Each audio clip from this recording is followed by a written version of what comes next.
Hey everyone, welcome to the first ever episode of the ImaginXP podcast series. It is often said that optimism is the faith that leads to achievement, and today we have someone with us who embodies both optimism and faith, that too with grace, Mrs. Shweta Shalini. Welcome, ma'am. Welcome to our podcast series.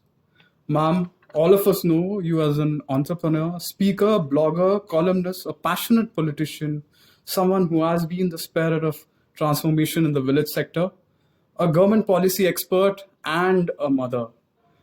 All of this, honestly, personally baffles me and a lot of other people as well. How do you manage this, ma'am? What drives you every day? Hi, and first and foremost, thank you so much for having me here.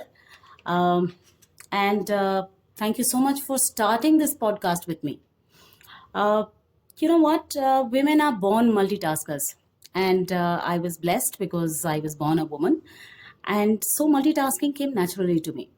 So, unlike you, I know how to prioritize. For example, if I would have talked about myself, I would have said that I'm a mother first. And I am indeed a mother first because that is something that no one else can replace. But that was something that you added in the last. So, yes, for us and for today's generation, for the youth, for each and every one of us, it is critical to understand what our priorities are, what our dreams are, but critically, what is it that I am here to do? What is the larger purpose of my life? I'm here for a larger purpose. And once I realize that purpose, it is critical for me to cut it short into short term, mid term, long term goals. And that's what I have done. I have clearly in my head cut my life into short term goals, mid term goals, and long term goals. And I'm just following my heart, following my passion, but keeping my priorities right. I live my life every single day. Every morning, I get up in the morning and think to myself that there are these three things that I could not complete from last night, which I need to complete today. These are another five odd things which I need to do today. And yes, what is it that I will plan so that I will go ahead the next 1 month with the work that I am doing today? So that's about it. Live your life, your style, big size, and follow your heart. That was quite an insight, ma'am, and I believe I'm taking this advice of yours to the grave. Uh, Looking a little bit towards your work, a significant part of your work has had an impact on the rural sector. Yeah. As as we all know, education is a proven factor which can completely transform the state of our villages currently. What's your take on this, and how do you think the factors which influence rural education in the current times will change in the future, and how do you contemplate Fantastic. that? So, we need to understand that there is slight difference between education and knowledge. And that is the gap that we now need to realize and fill. And that is how the education sector has been transforming a lot. Now, if you actually look at rural or urban areas, or in fact, the urban poor areas, so a large part of urban areas is also slum. Now, these are the areas where you have youth who are unguided, who are unutilized, and it is critical for us to understand that there is where the largest potential of India lies. And hence, there can be no second thought to the fact that education and knowledge industry needs to take a turn. What needs to be added is hands-on experience, is skill, and actually on ground knowledge. Second, and the most important thing was, we somehow in India forgot the original innovations that we had in India. We are far away from research. Our education system became very, very rote oriented. Unfortunately for us, we were governed for a very long time, about 100 odd years, by the Britishers, and they trained us to be babus. So even now we are becoming babus and rote babus. Today, it is critical for us to understand that India is the largest, biggest market across the globe. And hence, it is important for each one of us to look inside, to develop the skill that India and India's market needs, India's people need. And that is the reason why this skill set will only be understood by the Indians themselves.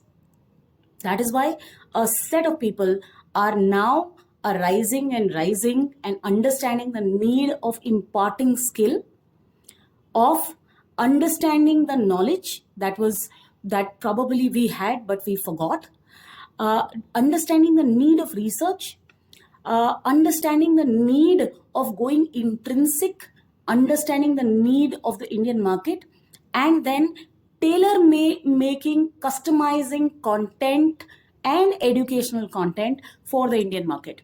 And that, I think, is the key to tomorrow's future. I just want to highlight this point of yours, ma'am, that it is so very obvious that we read about so many problems in our daily lives in newspapers, on other media platforms. We discuss it in our boardrooms, but we never look towards a solution. We just keep discussing the problem. And your answer definitely can be a source or a direction towards the solution so that we are looking I'm forward happy to. you realize this, because I think most of the youth today are realizing this. So let me tell you a very quick story on this. When I started doing this Village Social Transformation Foundation, we were looking for change makers. We were looking for catalysts from the age group of 20 years to 26 years. These are typically people who had finished their graduation. We wanted them to come over and help us transform villages. And when we had thought about transforming villages, primarily what was there in our mind was a person who would be a representative of the government, or probably the highest person sitting on the top, which is the chief minister, to go to the village and work on the various sustainable development goals that the United Nations have figured out. We figured out of 17 SDG goals, about 10 SDG goals which were critical for transforming any village. And we wanted a youth to take it on himself and work as a catalyst to do that. We just needed about 200 odd youth, because we had initially adopted just about 200 villages. Guess what? You know how many youth actually applied? 4,000 youth applied. So yes, I firmly believe that today's youth really wants to transform, really wants to work, and really wants to be the change maker. He's not waiting and saying that, change is going to happen and someone else is going to make the change. He's practically getting up and saying that, yes, I am the change. And that is the generation that we also need to educate, give him the knowledge and also skill. And that is how India is going to become the next superpower. You mentioned youth, ma'am, which is sort of a very attractive word to our country currently.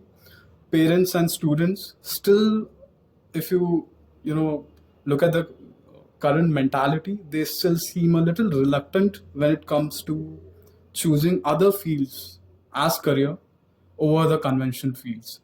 So, what do you think are the underlying opportunities that some other fields, let's say design, has to offer, which the general public in the rural area specifically is unaware of? Okay, so forget the rural areas. Are you aware that currently 80% of the top Fortune 500 companies CEO are from liberal arts background? Did you know this? I did not, ma'am. See, so we need to understand that today the kind of knowledge that we are giving in any of the courses, be it technical courses, be it your BBA, MBAs, management courses, professional degrees, technology is changing at such a fast pace that when you actually are ready to apply this, and when you are actually ready to work, you will realize that the technology has changed. So primarily, you cannot teach the technologies of the future today to the child. So it is critical for you to teach him how to think rather than what to think. And that is why most of the people who ride on the top and go to the top are from liberal arts background, because they have been taught how to think, how to overcome challenges, how to solutionize. And that is what design gives you. Yes, you're right. A lot of parents are reluctant because they definitely are not from the X generation. Uh, uh, but it's surprising for me that a lot of youth are reluctant because they come from the Y generation. But lack of knowledge, lack of understanding, and lack of knowing, like you didn't know this, probably leads to something like this. But I firmly believe that if you actually tell this generation that this is a course that will not only give you a strength in whatever you want to do, but also will ensure very good earnings, self reliance, and an ability to excel in whatever field that you choose, I'm sure people will definitely flock to wherever you want them to.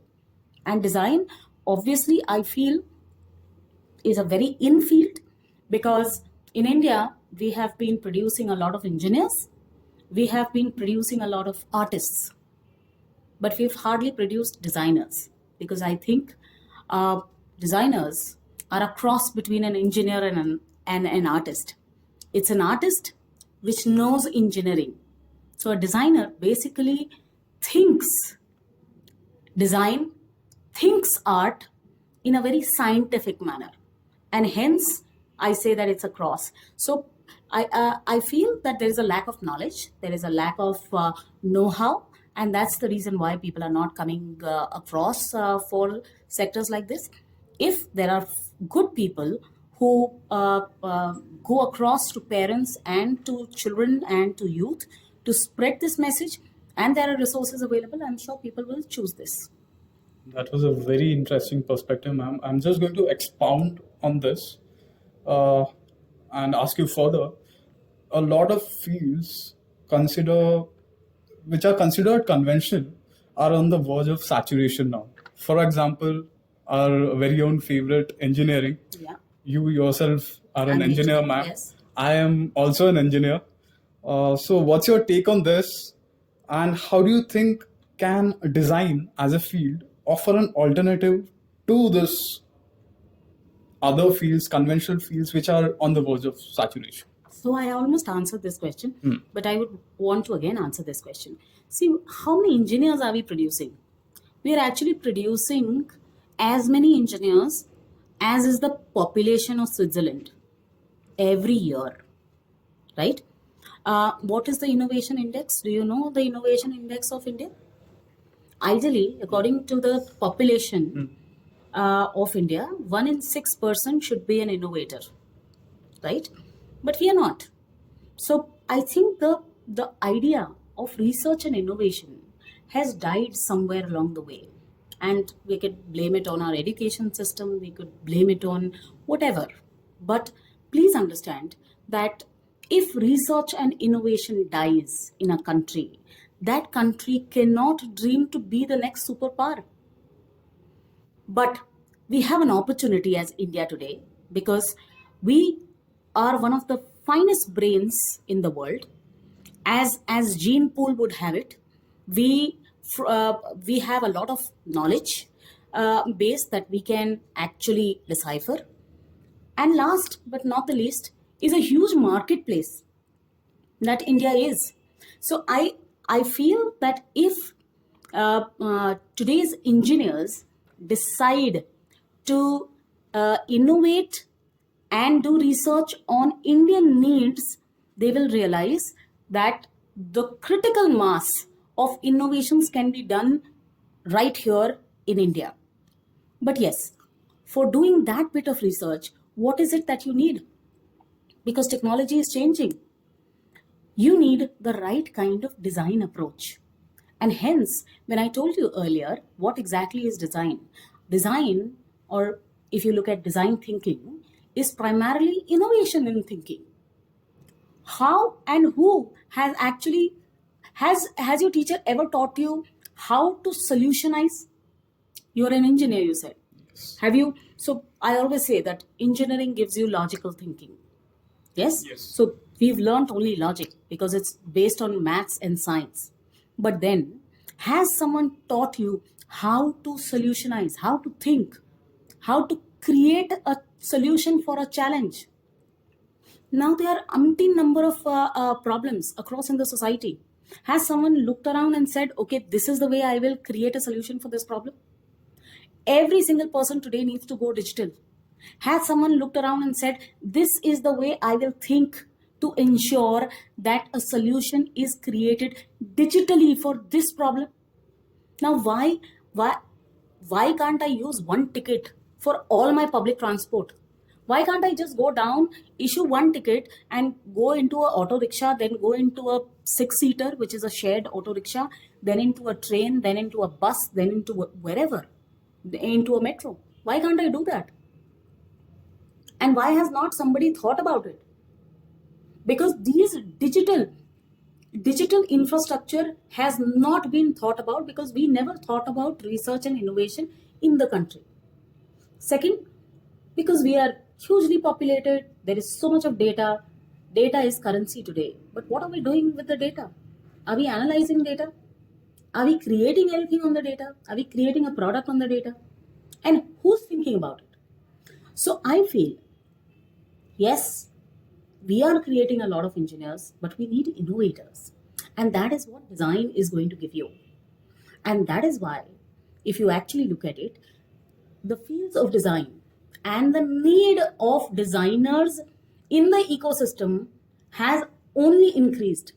Today, India hardly produces designers, but the need of the designers in the ecosystem, in the corporate ecosystem, in the digital ecosystem, in the government ecosystem is only rising. And that is the reason why there is a need for people to transverse and think beyond engineering. And that is why I feel the design field will do extremely well. Very true. And this answer of yours makes me wish I had professors like you back in the engineering days. Uh, moving on to the next question, ma'am. You are a major Quora influencer yourself, and I just checked your Quora profile. You have about 33,000 followers. Yes. I'm not sure about the exact number. I think it is 33.1 thousand. Yes, in fact, I was one of the first Quora, first politicians in India who was invited officially by Quora on their platform to answer questions. That's great, man. How do you think Quora and other digital mediums driving education in the current times are going to evolve in the future? Oh, fantastic. Brilliant question. See, please understand that we are moving from closed door economy to open economies.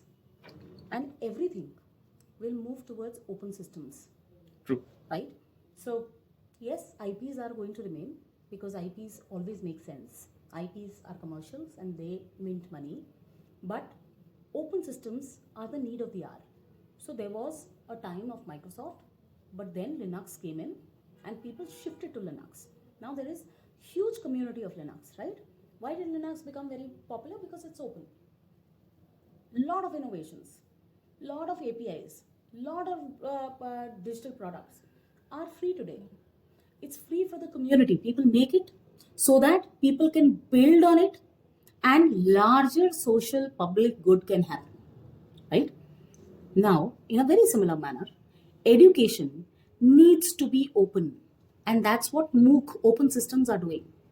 Today, whether you are working, you are employed, you want to enhance, upgrade, upscale yourself, it is quite possible sitting in a cubicle, you can actually study and get more certificates because you can do so online. Also, you're an engineer, but you want a design degree. You're a designer, you need an engineering degree. You are an architect, but you need a yoga degree. You're simply interested in pranic healing, you want a Reiki degree, right? All this is possible. And it only enhances the various facets of a person. And hence, it is important that these open systems, these open networks, these online platforms which have online courses which are open for all, some free, some minimal with minimal charges, but you can do at your own pace, at your own time, is available. And hence, education as a whole will change at my own pace, because after a certain point of time, what is critical is learning, what is critical is knowledge, what is critical is diversification. I need to diversify my knowledge. What is critical is upscaling my knowledge. Now I know C++, but I need to know Android because Android has changed 200 times. Now I know Android, but I need to know something else. So I need to upscale. And that is why education will definitely change with times, because technology is changing. Hence, every single person needs to be hands on. Every single person needs to keep learning. Every single person needs to unlearn and relearn. And every single person should be ready to learn. And that is going to be the base of education. That was very insightful, ma'am. But like they say, all good things come to an end. We are almost towards the end of this podcast. Just one final question, or let's say it can be a message that you want to give to our listeners who are mostly young people. So, what would your message be? So I think I've only given messages in the entire podcast. So the only singular message that I give to every young person, we need to understand that there are no free lunches in this world, right? I'm sitting on this chair and giving you a podcast because while you were sleeping, I was working, right? While you were playing, I was still working, right? While you were eating, I was probably working. While you were enjoying seeing a movie or partying, I was still working. So primarily, if you have a dream, have the passion for the dream. And if you have a heart, just follow your heart, follow your passion, but work hard. Because ultimately, in this world, nothing is free. And that is why there are no free lunches, no free favors, and no free achievements. Work hard. I think the youth today needs to contribute. The women today are 50% of the population. They need to contribute. And until all of us contribute to this country cannot become the next superpower. So we all need, I always tell this, and I tell this to my young 12-year-old boys, we are at the time where we cannot afford even a Sunday. So work hard, follow your dream, follow your heart, but do something for the country. Sure, ma'am. Time is the most valuable thing a person can spend, and it sure was time well spent conversing with you. Looking forward to more inspiration from you in the coming days, ma'am. Thank you so much Thank you for so being much for here having me today. here. And to our listeners, stay tuned for more. Our podcast series continues. Thank you. Thank you. Thank you. Bye.